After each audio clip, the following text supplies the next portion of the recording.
positions and stay connected within roles in the field, right? And so we'll watch just for a moment and see.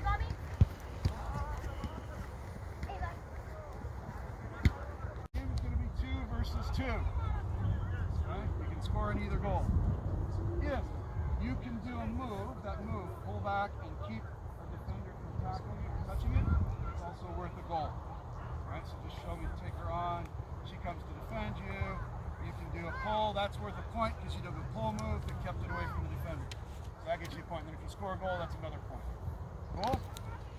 Now, here's the trick. If, and I know you would never let this happen, but if she scores, go ahead and score. Goal, and you come on with a new ball and replace the player that just got beaten. Okay? If you shoot, you stay on and keep playing.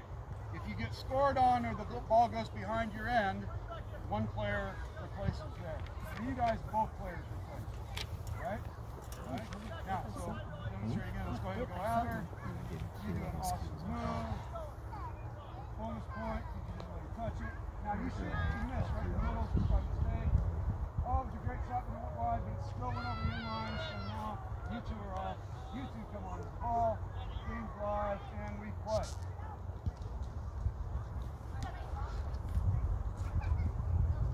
Point for the pullback move. 1-0 red.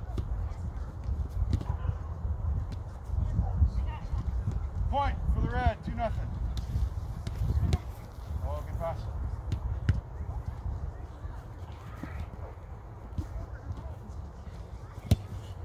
2-1. One red replace. There you go. And go. Uh-oh. Oh, point red. 3-1. All right, you guys got it? All right, go on around the backside there. You guys go 2 versus 2.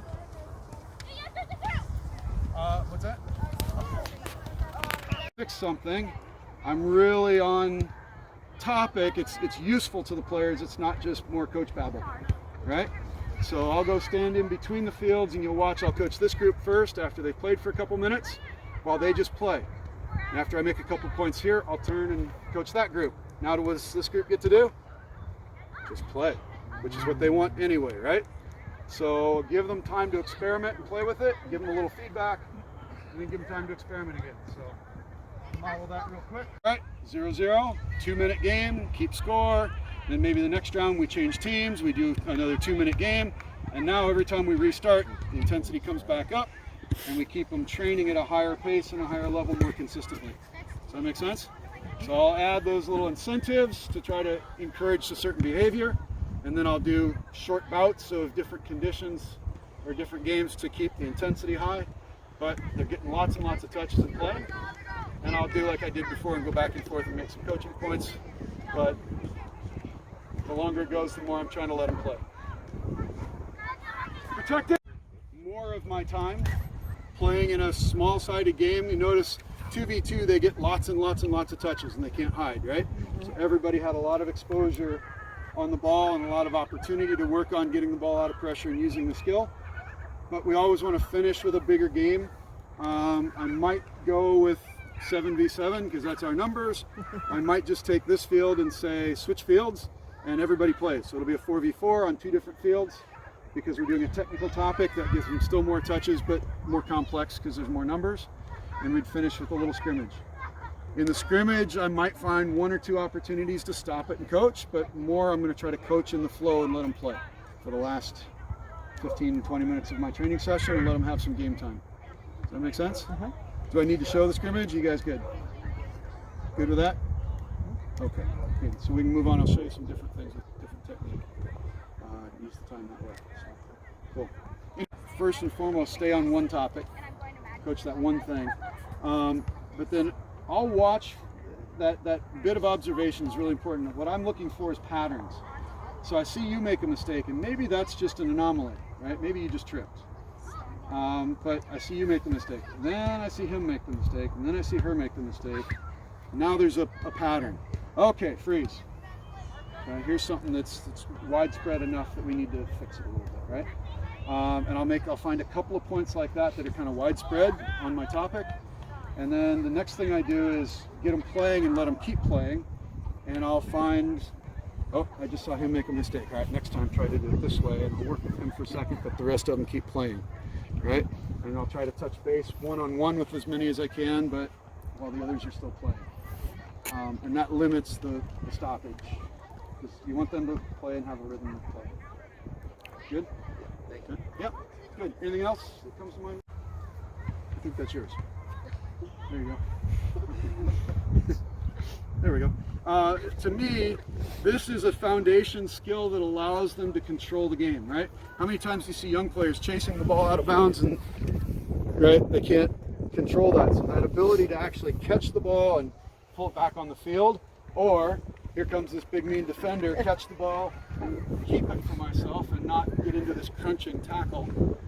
That's the thing that allows the game to start to open up. Before they can do that, they won't spread out. There's no point to it, right? So I always do dribbling first. I always make individual skill and control of the ball my first priority. Everybody wants to do passing because we see Barcelona or we see Spain or we see Man City playing this beautiful passing game. We want to play like them. Do we have their players? First of all, is my question. God, I wish we all did, right? But these kids are awesome, so we're going to work with this. Not to be any at all disrespectful. But the better they can control the ball, then that makes passing and receiving and actually keeping the ball make sense and work. So start with dribbling, start with control. But we want to get into passing and technique for passing. So I'll show you a couple little activities to start building passing. I'm not going to run through the whole training session, but you kind of see the model of how it would look. So ladies, ball and a partner really quickly. Get a ball and a partner, please.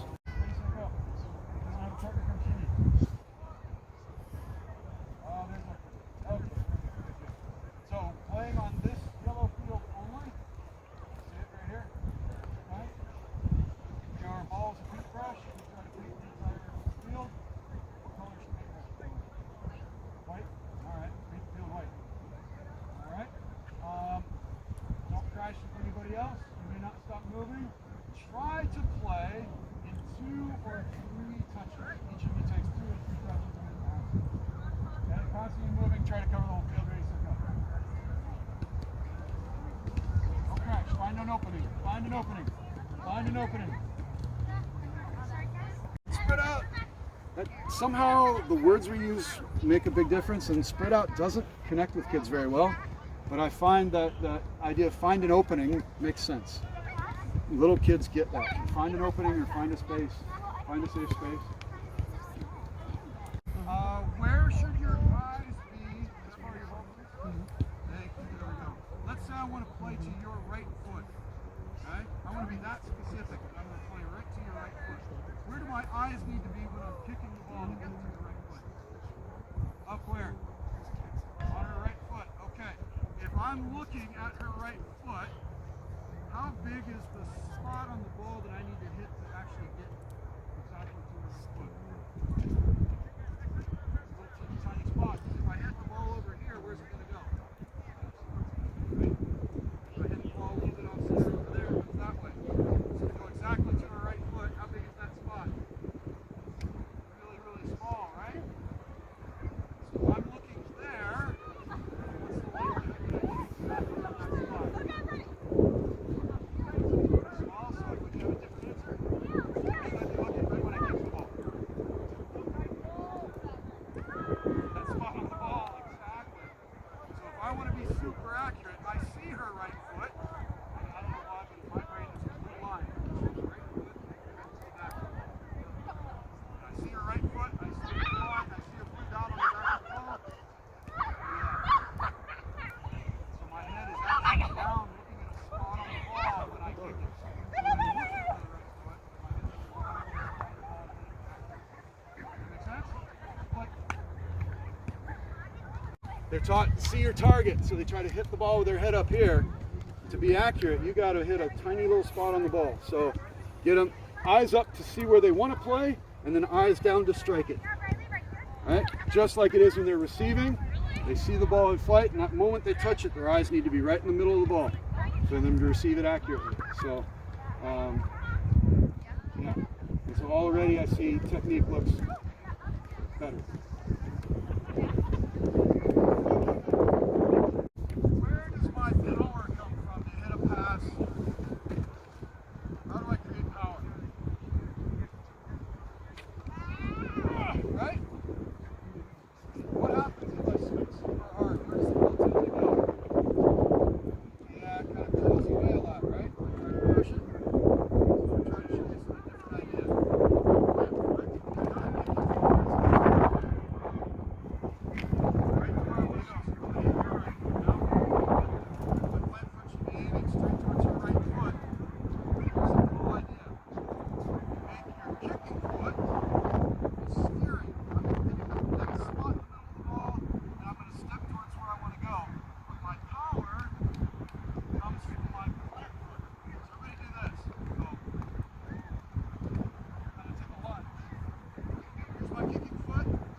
vision and awareness of space. It's kind of a marriage of technique and the decision-making tactics part, but still focusing on the technique. Eyes on the ball, okay? My plant foot needs to point where I want the ball to go. My plant foot's pointing over there, my hips will follow, and the ball goes over there. Good. What about if I'm passing with the inside of my foot? What do I have to do with my ankle? Lock the ankle, okay. Foot like a check mark. Another way to say it, right? What about my knee? Where's my knee to pass to the inside of the foot? Rotate it out. I rotate at the hip. Knees rotated out. Okay? I know you guys know this. Okay, so we talked about the follow through. What about follow through? Tell me about, what's that?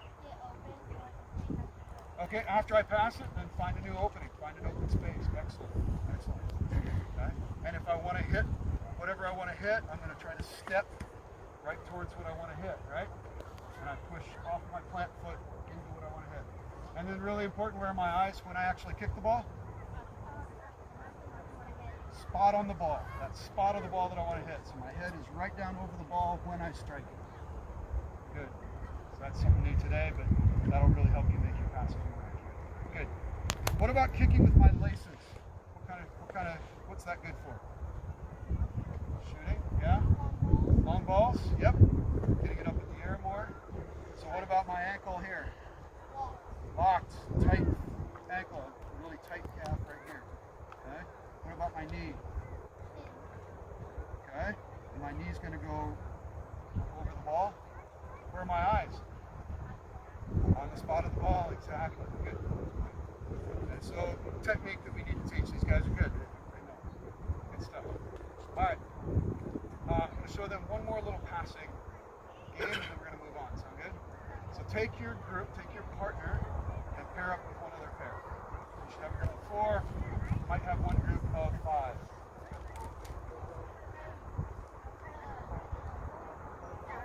Oh, okay, right. We'll have, you go to a group of 5, or 5.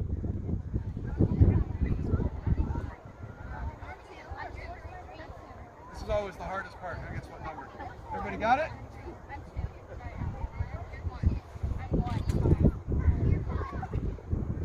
This is difficult. Everybody got it?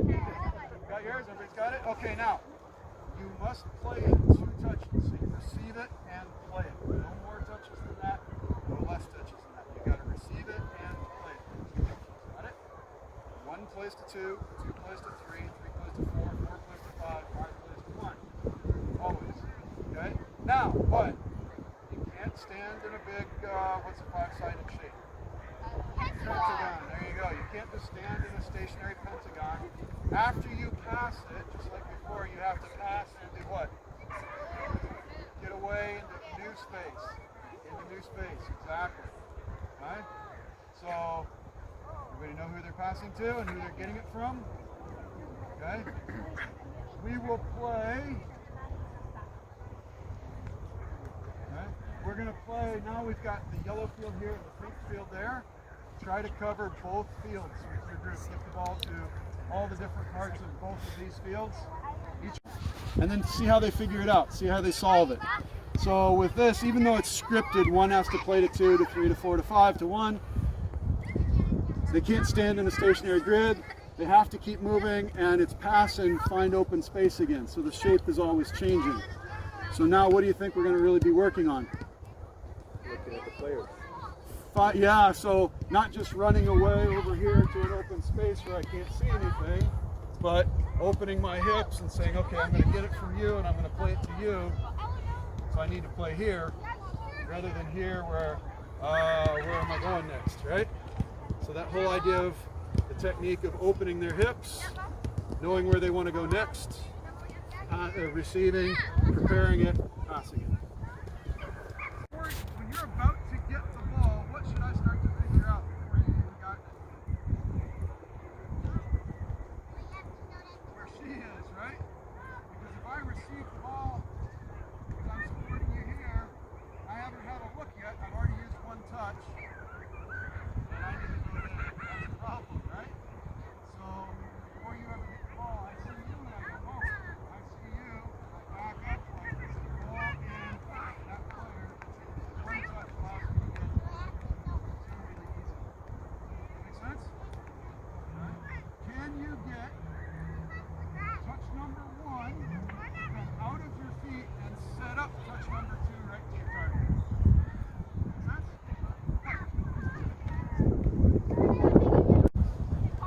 bulk of what we've done, everything really revolves around technical training, right? Giving them touches, but open chain activities where they're solving for space and time at the same time. I wanted to show you just a little bit of tactics as well, a little bit of some tactics of the game, the decision-making part, right? Anything that involves a decision is a tactics issue. So I wanted to show you just some really basic principles of play, and we'll just do one field with 4v4 just to make it simple. And some of them have played a lot today. We'll let them rest a little bit and we'll just get one group and rotate some kids in. On the sheet that Dave sent out to you, there's some basic principles of the game. These are the things that make the game work because there's two goals and a team defending and a team attacking. It's the same in any goal sport. Hockey has the same principles. Basketball has the same principles. But have you ever been coached or been taught or heard somebody say, play in a diamond? Play in a diamond. Why is a diamond important? Multiple options? Okay, yeah, so you've got options, you've got depth and width, right? So that it opens the game up, and that's how we want to look when we're attacking in big space. We want the shape to look big. So we have width, and we have depth, and we have length. The problem is, if you've ever played and somebody says play in a diamond, find a diamond, and there's 18 players or 22 players on the field and you're looking around, it's just too much, right? So the diamond is a symptom of basically having good depth for the ball and good width for the ball and good width for the ball and maybe some length for the ball. If we have depth and width, we'll have at least triangles, if not diamonds, that are the resultant shape, right? So teaching players to always give depth for the ball, teaching players to always give width for the ball will create the shape we want to have in attack, and it'll do a bunch of other things I'll show you here in just a minute too. So basic principles of play: depth, width, length, and then a concept that I'll show you with them is movement in one direction creates space where? So if everything moves over here, where's the space opened up? The opposite direction, right? So a simple concept: movement in one direction creates space in the opposite direction, or they call it mobility in the textbook, right? But players start to learn, if I see everything go over here, there's going to be room to play over here, right? That's why we always say the ball goes to one wing, we play it back to the defender again. What do you tell them? Switch it! Switch it! Why? Because the game went that way, all the defenders went that way. Now there's space to play the other way, right? Movement in one direction creates space in the other direction. So we can build all these concepts really clearly in a 4 versus 4 game. If this is my team, I'd get both fields playing again, just like we did if this was a training session, and I'd go back and forth. For the purpose of this, I'm just going to get one field to make it simple. Sound good? All right. Okay, ladies, come on up. Awesome job. You're giving us what? Some depth here, right? We have support. So you guys do a good job already, I can tell, of having depth behind the ball. So here's the thing. What's the whole point of the game? To have fun. I love that. Yes, it is. You're right. The whole point of the game is to have fun. You're absolutely right. And then how do you win the game? By scoring. The whole thing is to score goals, right? Have fun is a better answer. I'm going to use that. But the whole point is to score goals. So if I'm on the red team, I'll just take your spot for a second. I always want to ask first, can I score? I have the ball, can I score? And I look up and I see a lot of trouble right here, right? This is big mean defenders. So if it looks like this, I can't score. So then I go, can I get the ball to somebody who can score? Well, she's kicking me right now. So I can't even really get the ball to somebody who can score. So then if I can't do that, can we keep it? What's a really good way to keep it? Well, I learn my depth. Now, what's the difference in that routine? What does she have that I didn't have? Space and time, right? Now she can be dangerous and get it to somebody. Does that make sense? So we want to try to get the ball to where it has time and some space so we can be dangerous. Cool? Come on back. Ball here. Alright, you got it. She's about to kick you. Let's. Game on. Depth. We played back to our depth. And then what happened? Everybody went forward, right? And we didn't recreate depth. And as soon as the ball is the deepest thing on the field, we get pressure and we're dead, right? So red was just about to pounce on it and go straight to goal there because black didn't reestablish any depth after they played backwards. So reestablishing depth, always having depth for the ball, gives them that safety. Here's the other cool thing. If you go and give depth, go ahead and give her some depth there. Now, hold on a second. Keep it there for a sec. Keep it where it was. Where she has that. Now, Reds, what would you probably do if she goes, yeah? And what does that do? It creates lanes to go forward. So some depth gives us that security, being able to get the ball out of pressure. It gives us a player, if we lose the ball, who can still defend the goal, so we don't get countered right away. But more important, or equally importantly, it creates lanes for us to play through by getting players out of the way. Does that make sense? So recreating depth for the ball is, to me, the most important principle after can you score, right? Play from there. Point again. Okay, blacks, rewind, perfect, there we go. Now you throw it into her, go ahead and do that, and then freeze.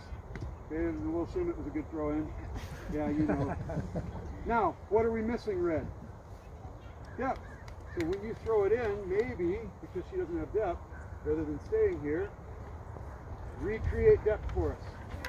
There we go, and that would open you up and give her that security, right?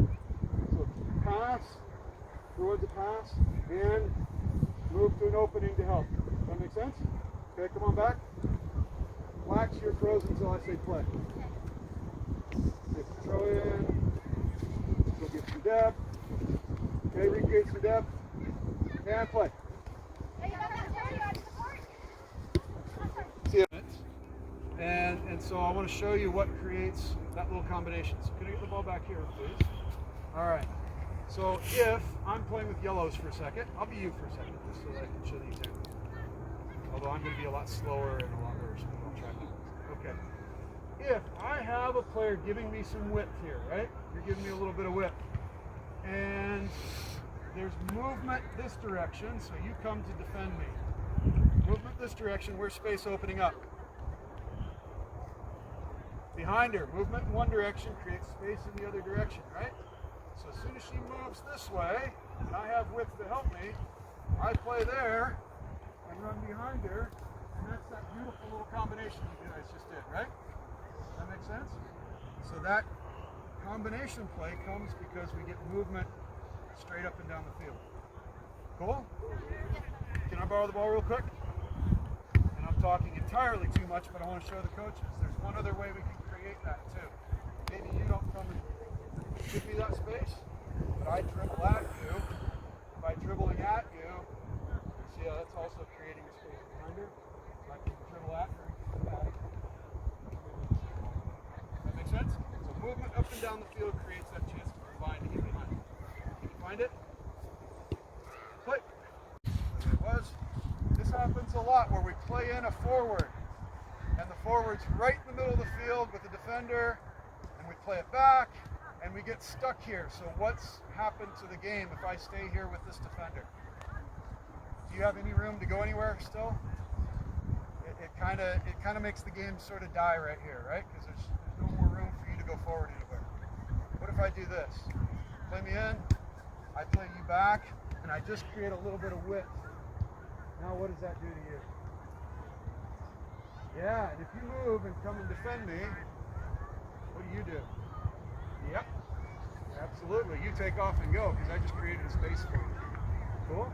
Now you're smart. You're going to get real tired of that real fast, right? So here's what happens the next time. Come on back and defend me. Okay? I play it back and now you're tired of chasing me. Come on, space open. Stay there. And I go here like this and I open up. Now what's on? Yep. I go to that space. It's a tough spot to be in, isn't it? Right? And it all happens because we create width for the ball. So even though I'm a middle player, if I'm in line with the ball, there's no width. If I create a little width, I put that defender in trouble. Does that make sense? Okay, so something you can play with. Cool? You want to become overall. So I want to give you a really important concept with defending. One of the principles of play, and we'll just show that real quickly. So see if I can find it real quick. Good. Pretty good. That's okay. Show next, just to show the coaches. Right?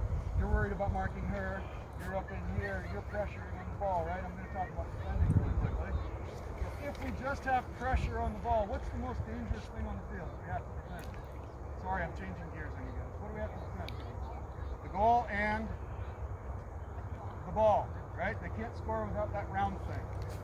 You got to get pressure on the ball. So you did. You got pressure on the ball, but she made a magic move and got behind you. So what's the next most dangerous thing that we have to defend? The goal or the space kind of between the ball and the goal. So rather than being up there beside her, where would you be so you can defend the goal if she gets beat? Exactly. This is what we call cover, right? We have pressure and we have cover, and there's if you imagine, there's an imaginary line right between the ball and the middle of the goal. Wherever the ball goes on the field, there's an imaginary line right between the ball and the goal. So she's pressuring, you come and defend that line. Even if she gets beat with an absolute magical move, she can beat you, but she's not going to beat you and your friend. Right? Now your friend comes and becomes pressure, that gives you time to do what? Become cover. Exactly. Right? So we always, the two most dangerous things we have to defend are the ball and the space right behind the ball and the goal. If we defend that, then they don't have very many chances to score. We get two defenders.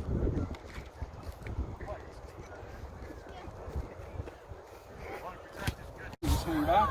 I'll show you how you start to build shapes and systems, but applying the principles of play, not restricting kids to specific roles. Does that make sense? Okay. So I have a couple of goalkeepers here, right? So playing 4v4, there really aren't positions, because if you say you're a defender, but they go forward, and then somebody else has to become. So 4v4 is very fluid, right? We get to 7v7, and remember, soccer age, not necessarily chronological age, so I train all the time with every age group in 4v4 a lot. Then I might go to 7v7 to start building some shapes and relationships, right? So ladies, here's what I'd like you to do really quickly. Get your shape of 7, you got your shape there, 2 defenders, 3 midfielders on the forward. Take a look at the players beside you. Alright? So you two have a relationship together to work together. So if you're defending, the ball comes out here and you come to pressure, what do you need to do? You got to cover. So if she comes here, you got to stay connected. So I've got the ball, pressure me, show her cover because you're that player that plays next to her. Make sense? So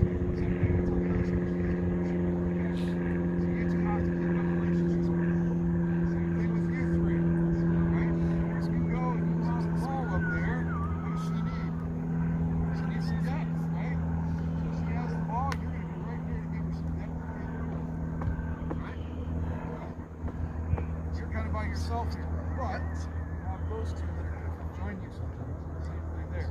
She has the ball out there, so she needs you to be available. Some width and some depth. Right? Right? Does that make sense? So you guys all have a relationship this way that you got to keep track of and help. Right? One other relationship. Look in front of you. Right? So you have a relationship with these two. They're way up the field. You got to play up the line. You two have a relationship with these three. You get a relationship here. You get a relationship there. Right? So if they've got the ball, what do they need? Pressure and cover if they're the pressure, or if they've got the ball, right? So you got to be there to help them. If they go way up the field, where do you have to go? Up the field to help them, because you have that relationship. Make sense? You have a relationship there. The ball up there, you got to be helpful. Cool? So everybody has a relationship here and a relationship here. Keep connected. Got it? All right, I got the ball here. Good.